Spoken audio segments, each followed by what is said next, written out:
The sound wasn't just a glass clinking. It was a warning shot. My father tapped his crystal flute like a king calling court to order, and the whole dining room snapped to attention. Candlelight, polished silver, 60-year-old wine. Everything staged for a moment he'd clearly been rehearsing in the mirror. My brothers, Julian and Marcus, straightened up like they were about to receive knighthood. They even had matching smug faces on. Gah! Then Dad looked at me. And just like that, the warmth drained out of the room. As of this year, he announced, the Whitmore legacy, properties, business holdings, the trust, will go solely to my sons. The words hit the table harder than the chandelier above us. Julian blinked. Marcus smirked. Everyone else froze. Then Dad leaned in, eyes locked on mine like he was delivering some grand moral lesson. Real achievements belong to the ones willing to carry them. Engineering projects and research grants don't build empires, Sophia. Those are hobbies. You're excused from the estate. He waited for it, the meltdown, the heartbreak, the collapse.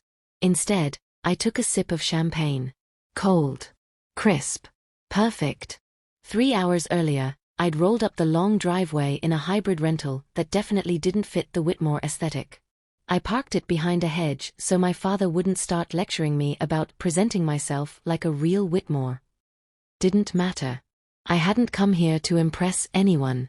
On my way up the marble steps, my phone buzzed. Not a holiday message. Not a family check-in. A notification from the research board. Approved, full patent licensing granted, vascular tissue regeneration project. Projected valuation? Enough to buy this entire estate twice, and still have change left to renovate it. I locked my phone, slipped it into my pocket, and walked inside like nothing had happened. Because that was the thing. They still thought I was the quiet kid with her nose buried in microscopes.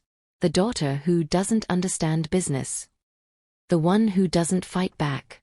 So tonight, when Dad tried to publicly cut me out of my own family, he thought he was stripping me of something. He had no clue I'd walked into that room already worth more than all three of them combined. And that calm smile on my face, that wasn't shock. It was the beginning of a storm they never saw coming.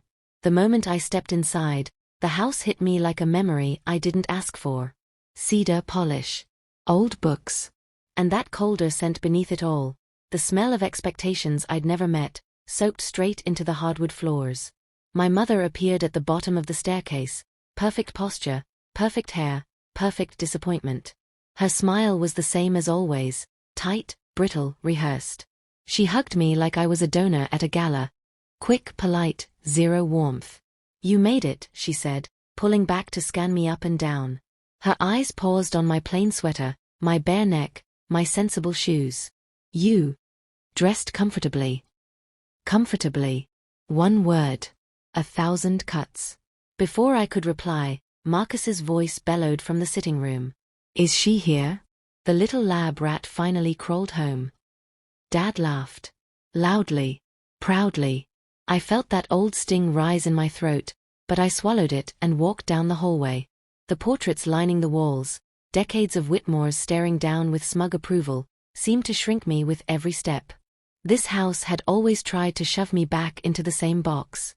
Quiet. Small. Forgettable. I ducked into the guest bathroom and locked the door behind me. The mirror reflected a 33-year-old woman who'd just secured a government contract worth more than this entire mansion. A founder who'd briefed international medical boards. Someone investors waited months to meet. But under the harsh bathroom lighting, I looked like the girl they used to ignore. That's what childhood homes do, they pull you backward. Strip away the achievements. Drag you down to the version of yourself they're comfortable with.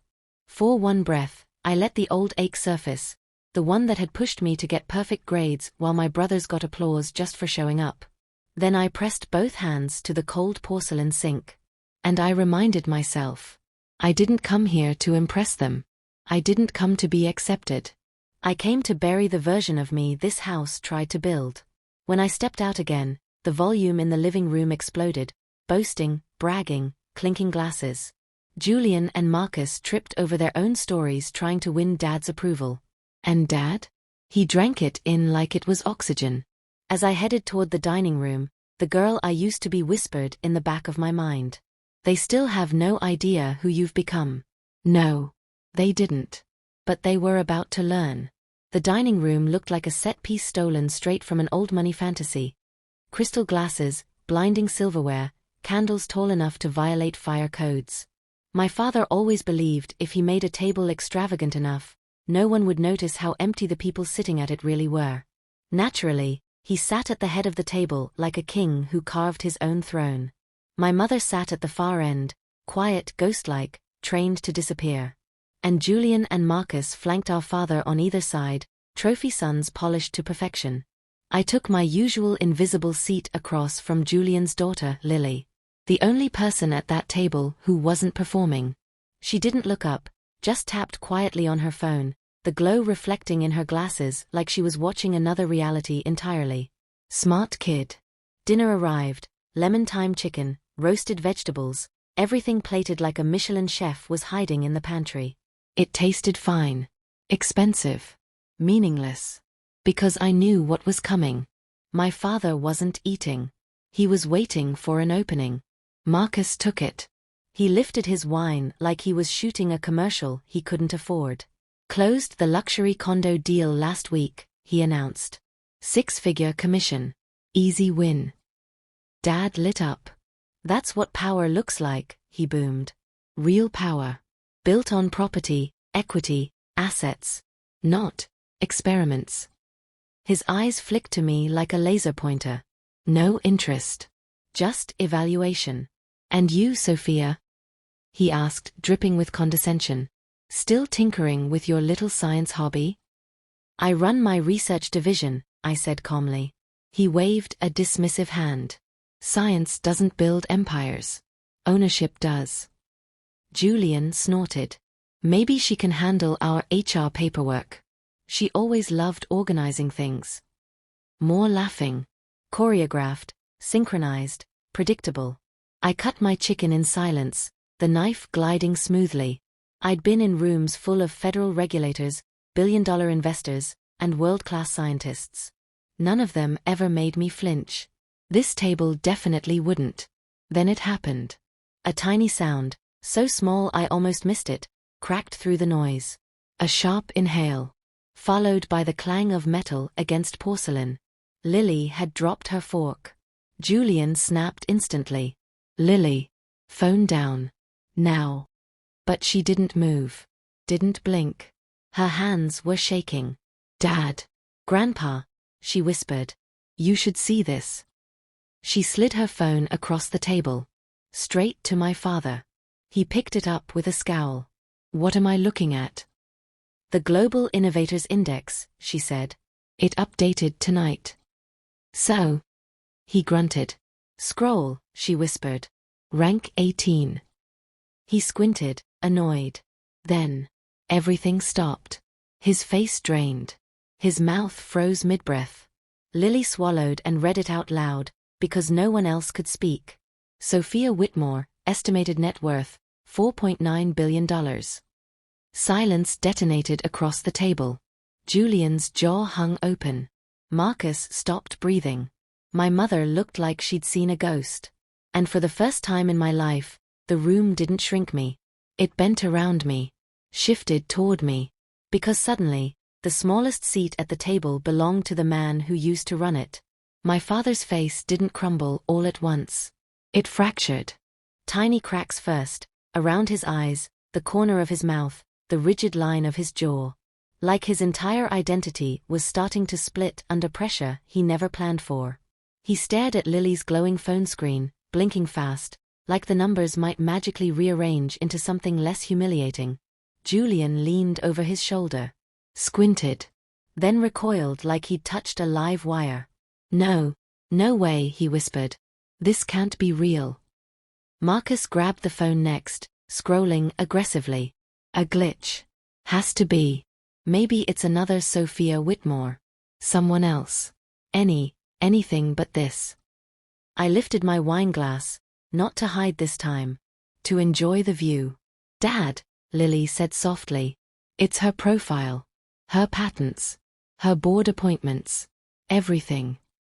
My father's jaw locked so hard the tendons stood out. This is exaggerated, he said sharply, pushing the phone away like it was dangerous. Sophia, explain. Now. I placed my fork down gently. The sound echoed like a gavel. It's accurate, I said. The index updates daily. He shook his head, furious. You don't run a corporation. You're a scientist. In a lab. I own the corporation, I corrected. The lab is just where the breakthroughs happen. Julian looked stunned, almost childlike. 4.9 billion? How? Why didn't you tell us? You never asked, I replied. Marcus's voice cracked. So those little projects, what they're worth? More than this estate, the business, the portfolio, and every piece of the Whitmore legacy combined, I said calmly. My father exploded. His palm slammed down on the table, silverware clattering, candles trembling. The mask he'd worn my entire life ripped clean off. You don't know a damn thing about legacy, he roared. I built something real, tangible. Land, buildings, tenants. You play with theories and numbers. I stayed seated, unbothered. Your properties haven't been profitable in 5 years, I said softly. The last expansion tanked. The tenants left. The loan restructures. Enough, he shouted, voice cracking like old wood. Lily jumped. My mother covered her mouth, eyes shining. I lowered my voice, not because I was afraid, but because the truth didn't need volume. Dad, you asked for honesty. I'm giving it to you. He stared at me, not like I was his daughter, but like I was the predator he never saw coming. Sophia, Marcus said cautiously. Maybe we could partner with your company? Or you could consult. Or. Julian jumped on the lifeboat immediately. Yes, your connections, your team, there's synergy. I raised my hand. They shut up instantly. This isn't about money, I said. This is about the narrative you all built. And how much you enjoyed believing I was the harmless one. My father leaned forward, voice low, trembling. What else are you hiding? I held his stare with zero hesitation. More than you're ready to hear. My father's question, what else are you hiding? Didn't land like a demand. It landed like a joke he didn't realize he was the punchline of. I reached into my bag slowly, deliberately, and pulled out a slim charcoal gray folder. Nothing flashy. Nothing theatrical. Just a quiet little object that suddenly held the power to flip this entire house upside down. I wasn't hiding anything, I said, placing it on the table. I've been preparing. Julian stiffened. Marcus leaned in. My father didn't move. He just stared like the folder might sprout fangs. What is that? He asked. Due diligence, I said. On what? On all of you. That hit the room like a cold wave. Not loud. Not explosive.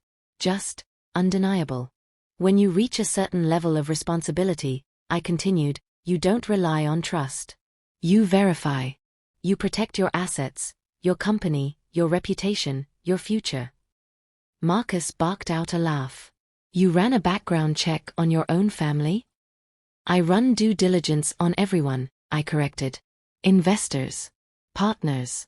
Anyone with access to anything that matters. My father's face darkened. You're calling me a liability? I didn't blink. You already are. I slid the folder toward him. His hands trembled just barely, but enough for all 3 of his sons to notice. He opened it.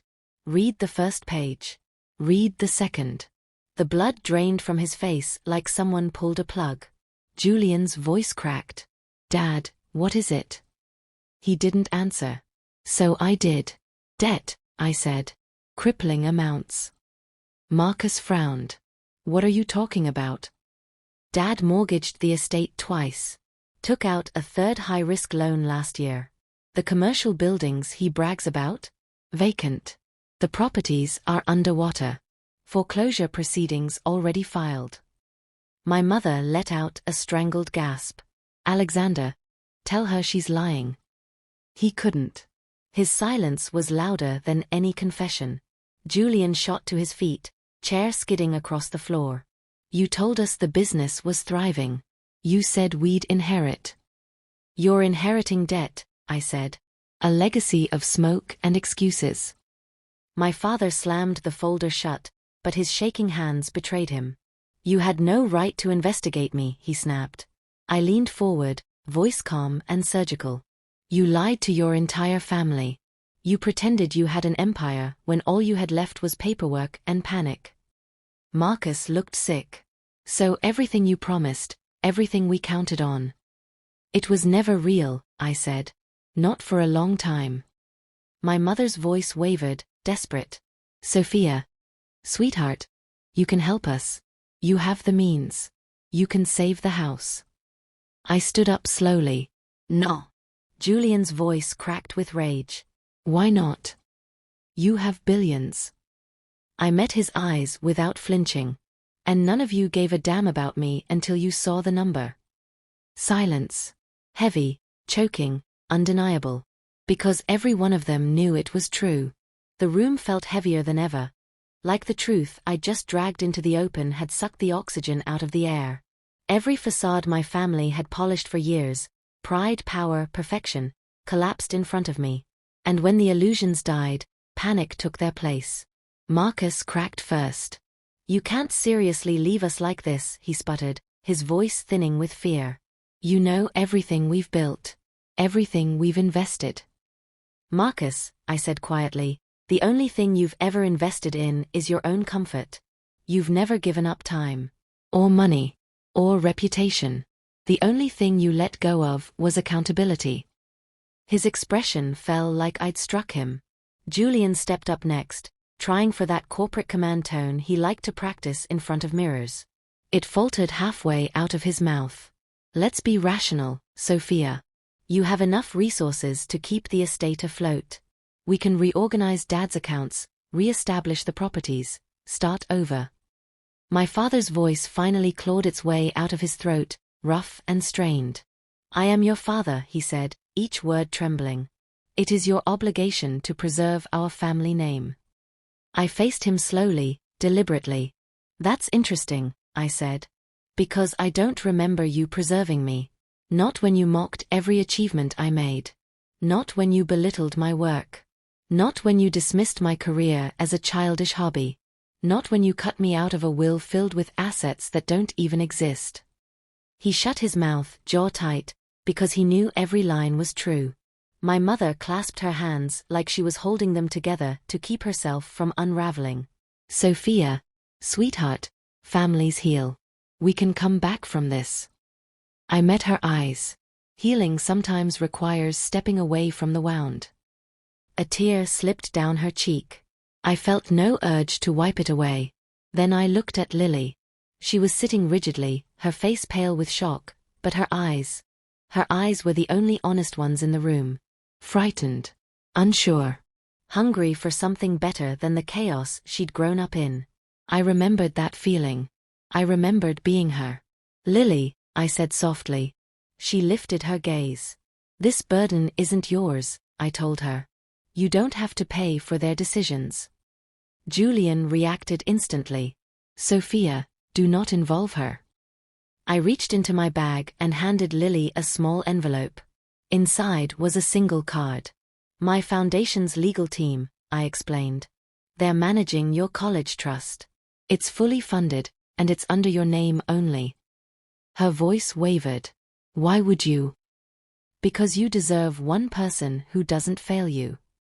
Julian moved like he intended to snatch the envelope, but I stepped between them, my tone sharp enough to halt him mid-step. She keeps it. And if you put a hand on her again, I'll tear apart what's left of your public image. Julian stopped cold. My father stared at me like he didn't know who I was. Maybe he didn't. Because for the first time in my life, I wasn't the silent child they shoved into the background. I was the reckoning they never thought would come. The dining room felt like it had dropped several degrees, as if honesty itself had chilled the space. My father sat stiffly, gripping the sides of his chair so tightly his knuckles paled. Marcus and Julian kept darting anxious glances at one another, slowly piecing together that the safety net they believed I was obligated to provide had never been theirs to claim. I stayed standing. "Don't do this," Marcus pleaded, his voice edging toward desperation. "You can't just walk out and leave us like this." Leave. Another word they used freely yet never examined.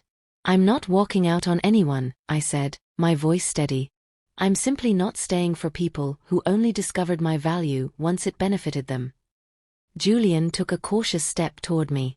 "Sophia, we can talk through this." The irony almost pulled a laugh from me. In all the years we'd lived under the same roof, this was the first time he had ever asked me to talk, using a polite tone at that. And even now, the word wasn't sincerity. It was fear disguised as cooperation. "You're not asking to talk," I said. "You're asking for access. Very different things." My father suddenly shot to his feet, the chair scraping across the floor like a protest. His face was a storm of red, anger, shame, disbelief all tangled together. "So that's it," he snapped. "You think you're above us now? Because of your bank account? Because of your success?" No, irraplia. "I don't think I'm above you. I just refuse to pretend I'm beneath you." His jaw worked furiously. "Everything you have, every chance you got, came from me." I stared at him, stunned by how deeply he believed it. "You didn't give me opportunities," I said. "You tried to shove me into clerical work. You insulted my degree. You laughed when I said I wanted to pursue research. Everything I achieved happened despite your expectations, not because of them." He had no comeback. The silence proved it. My mother reached for my hand, tears spilling freely. "Sophia, darling. Please. We can repair this. Families recover. We just need time." I crouched so she didn't have to look up at me. "Mom," I said softly, "I care about you. But caring doesn't mean I should allow myself to disappear inside this family again. Boundaries aren't betrayal." Her breath trembled. "So you're really leaving?" "For now," I answered. "Not forever. But I need space where my worth isn't questioned." I rose and turned to Lily, who clutched the envelope like it held her entire future. "You're stronger than you think," I told her. "Make choices because you want them, not because someone else demands them." She nodded, swallowing hard. Finally, I faced the three people who had spent their lives believing I would always remain in the shadows they cast. "You told me I didn't belong in the family legacy," I said. "So I'm honoring that. I'm leaving it with you, all of it." Julian blinked. "All of what we built?" "No," I said, meeting his eyes. "All of what you damaged." The realization struck them like a physical blow. I wasn't just leaving the house. I was leaving them with the consequences they had always handed to me. The hallway outside the dining room felt unnervingly still, as if the house had stopped breathing just to witness my exit. My footsteps echoed across the glossy hardwood, floors I once crept across as a kid, hoping quietness could shield me from criticism. Now that same quiet felt like victory. In the foyer, I grabbed my coat from the hook. My hands were steady. My heartbeat even. For the first time in years, my body wasn't bracing for impact. Behind me, the chaos started. Julian's frantic tone. Marcus's frantic bargaining. My mother's shaky pleas. My father's thunderous denial. Not one of them called out my name with affection. They called because the scaffolding that held up their egos had just collapsed, and I was no longer willing to be their support beam. "Sophia," my father bellowed. "Get back here right now." I slowly turned, catching his glare through the doorway. "No," I said. "Those days are over." His voice sharpened. "If you walk out that door, don't expect to step foot into this house ever again." I stepped forward just enough for him to see the steel in my expression. "I've never actually belonged in this house," I said quietly. "I just didn't know I was allowed to walk away." His mouth snapped shut. My mother drifted behind him, fingers twisting nervously. "Please," she whispered, "let's talk tomorrow. Let's not ruin the holiday." "This isn't a ruined holiday," I replied. "This is the start of my sanity." Marcus lunged forward a few steps, voice shaking. Sophia, don't go. We can figure this out. We need you. You need what I can do for you, I said. You've never needed me. Julian's voice cracked. So you're really turning your back on your family? I shook my head. I'm turning my back on the cycle. There's a difference. My hand closed around the doorknob, cool and solid in my palm. When I pulled it open, the winter air rushed in like a cleansing wind. Pine, frost, space. All of it felt like freedom. For the first time, nobody tried to stop me. Maybe they finally understood I wasn't bluffing. Maybe they were just stunned. Either way, the boundary held. I walked down the front steps, gravel crunching under my boots. Above the estate, the sky stretched clear and star-studded, as if the universe had been waiting for me to take this exact step. At my car, I paused and glanced back. The manor glowed from the inside, warm lights flickering behind heavy curtains. But the warmth felt manufactured, like a display piece in a store window. Through an upstairs pane, I could see my father, posture rigid, watching me like a ruler stunned that the daughter he underestimated dared to leave the throne room. But I wasn't leaving empty. I was leaving with everything that mattered: my self-respect, my independence, my voice. I opened the car door and slid inside. The engine hummed, steady and sure. For the first time, the weight of legacy, their legacy, lifted off me. Leaving wasn't the end. It was the ignition point. And whatever came next was going to be mine. The road stretching away from the estate looked different tonight. In the past, those winter trees always felt like bars on a cage, lean, cold and closing in. Every drive down that winding path made me feel like I was shrinking back into the version of myself they preferred: quiet, agreeable, invisible. But tonight?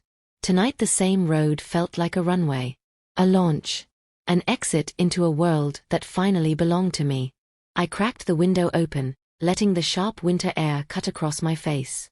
It wasn't painful. It was cleansing. Like the final proof that I wasn't trapped in that house anymore. I hadn't stormed out. I hadn't run. I had chosen myself and walked away with a clear mind. 20 minutes later, I pulled into a lookout point high above the valley. From up here, the mansion was nothing but a dim cluster of lights swallowed by miles of darkness. Funny how small it looked from a distance. For a place that once dictated every corner of my life. I watched it for a long minute, letting the truth settle. I didn't fight for their approval anymore. I didn't need it. And I certainly didn't need their name to validate mine. Once, that realization would have shattered me. Now, it felt like oxygen. My phone buzzed in the cup holder. Not my family, they had gone suspiciously quiet. This was a notification from my COO. Board-approved Project Helix expansion. You did it, Sophia. Global rollout begins Q4. This will change everything. I closed my eyes and inhaled deeply. While my father clung to an empire held together with loans and denial, I had been building something grounded in science, innovation, and impact. Something that saved lives, not just reputations. I opened the back seat and pulled out a thick binder, the real binder. Helix, in its entirety: schematics, staffing plans, global distribution models.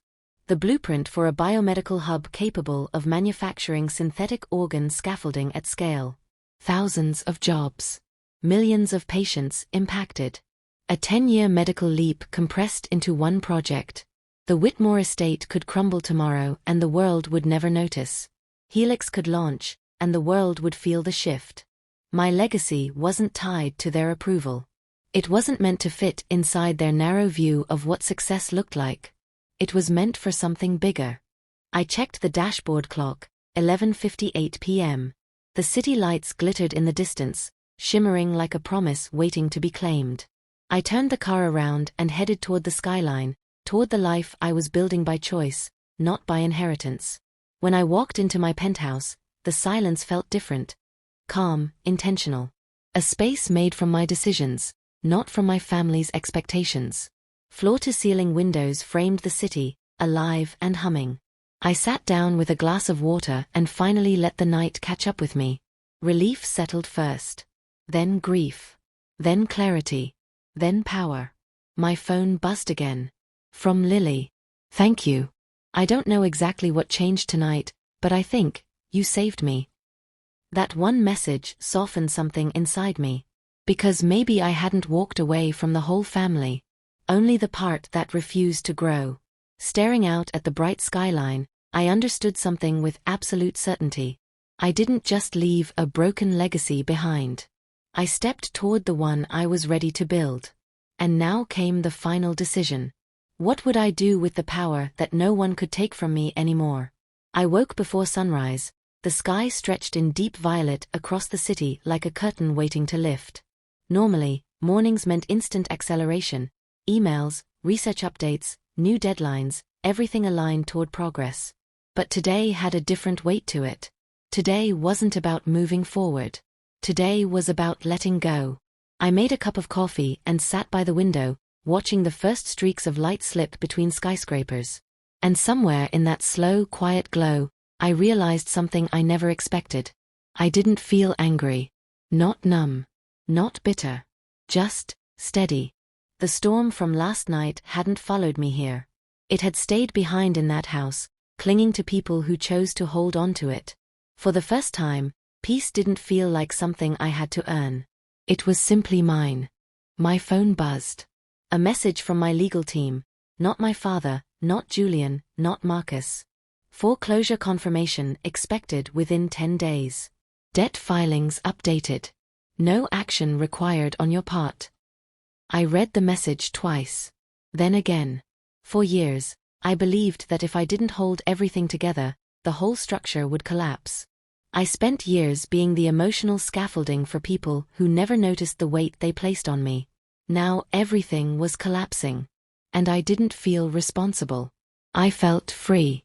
I opened my email and drafted a message, not to the adults who refused to grow, but to the one person in that house worth breaking the cycle for. Subject, for your future. I told Lily the truth. That she didn't have to inherit a legacy built on ego.